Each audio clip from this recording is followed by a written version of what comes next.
வணக்கம் நண்பர்களே. இந்த வீடியோக்கு போகிறதுக்கு முன்னாடி இந்த டிஸ்க்ளைமரை படிச்சுக்கங்க. இதன் அடிப்படையில் தான் வீடியோ எல்லாமே வருது நம்ம சேனலில்.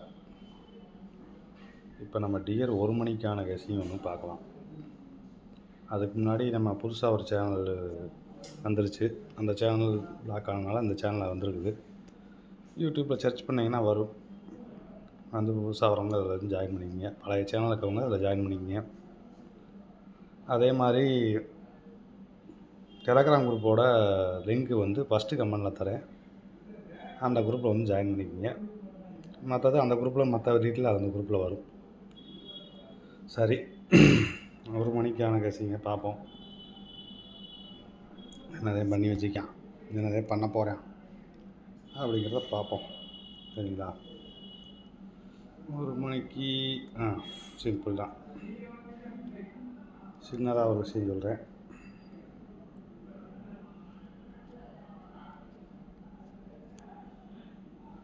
இங்கே பி போர்டு 9,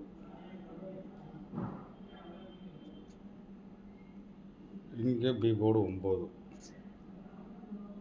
அதுக்கப்புறம் பி போர்டு 9 இங்கே இருக்குது. சரிங்களா? சரி, இந்த பி போர்டு 9 வந்ததுக்கு அடுத்த நாள் என்ன நினைக்கிறேன்னா, ஏ போர்டு 5 காமனு ஒரு 959, இதுக்கு ஒரு 53, ஏ போர்டு 5 காமனு. சரிங்களா? அப்போ இப்போ இங்கே என்ன வரலாம் அப்படின்னா 56ன்னு வரலாம். 3, 6, 9 பேட்டர்ன் படி பார்த்தா ஒரு 56ன்னு வரலாம். இதுக்கு இன்னொரு குழுவும் கொடுத்துருந்தேன். ஏன்னா மோஸ்ட்லி இந்த டபுள்ஸ் அடிக்கும் போதெல்லாம் அந்த பேட்டர்ன் கண்டிப்பாக ஆடுவேன். அதுக்கு மேலே இருக்கிற 8, இந்த சி போர்டு 8க்கு ஒரு 3 கூட்டினீங்கன்னா 11, அதில் 1 பின்னாடி இருக்க 1 எடுத்துக்கணும். 1. இப்போ பி போர்டை விட்டுட்டு சி போர்டை விட்டுட்டு பி போர்டு பக்கம் வந்தீங்கன்னா இதுக்கு 2 கூட 3 கூட்டினா 5. எனக்கு தெரிஞ்சு இப்போ அவன் ஏ போர்டு கூட தான் கூட்டணும். 6 அல்லது 1. மோஸ்ட்லி இந்த கேமில் என்ன நம்பர்ஸ் வரலாம் அப்படின்னா, ஆல் போர்டில் 51, 56, 01, 06. இந்த 4 ஏதாவது ஒன்று கண்டிப்பாக அவன் அடிக்க வாய்ப்பு இருக்குது. ஏன்னா 3ஆவது தடவைங்கிறதுனால அவன் ஏமாற்ற வாய்ப்பு இருக்குது. அப்படி இல்லை அப்படின்னா 511, 011 ஒரு 3D அப்படி ரிவர்ஸ் பண்ணி கூட போட்டுக்கலாம். இந்த தடவை திருப்பி கூட அடிக்கலாமே.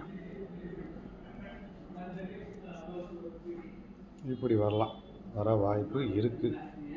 கண்டிப்பாக வர வேண்டிய எண்கள் தான். அளவாக முயற்சி பண்ணுங்கள். அளவாக முயற்சி பண்ணி வெற்றி பெற பாருங்கள். இங்கே எல்லோரும் நீங்கள் நிலையான வாழ்க்கைன்னு நினைக்கிறது உங்களோட கடன் இல்லாத வாழ்க்கை தான்.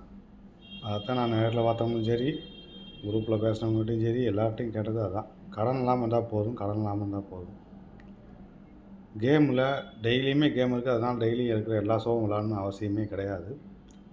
இது மாதிரி ஏதாவது ஒரு ஷோ சரியாக வருது, நான் கொடுக்குறதே வந்தாலும் நீங்கள் செக் பண்ணுங்கள்.